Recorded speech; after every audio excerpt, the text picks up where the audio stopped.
Simba waliutawala mchezo kipindi cha kwanza kwa umahiri mkubwa, wakitengeneza nafasi kadhaa za hatari. Bao pekee lilifungwa na Budo dakika ya 28 baada ya pasi murua kutoka kwa kiungo mahiri Eli Mpanzu, aliyecheza kwa utulivu mkubwa katikati ya uwanja. Mpanzu alitoa pasi ya kupenyeza safu ya ulinzi ya wapinzani na Budo hakufanya makosa, akatupia wavuni kwa ustadi mkubwa.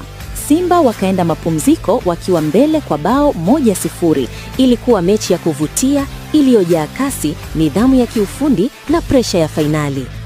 Simba walionyesha ubora mkubwa hasa kipindi cha pili, wakitawala sehemu kubwa ya mchezo, lakini wakashindwa kufunga mabao ya kutosha licha ya nafasi walizotengeneza. RS Berkane, mabingwa wa zamani wa mashindano haya, walicheza kwa nidhamu ya hali ya juu na kutumia uzoefu wao. Mashabiki wengi wa Simba walifurahishwa na kiwango cha timu, lakini pia walionyesha wasiwasi kutokana na nafasi zilizopotea ambazo zingeweza kuamua mechi. Hivyo basi, kwa matokeo haya imepelekea RS Berkane kuwa mabingwa wa kombe la shirikisho barani Afrika. Hongera Berkane!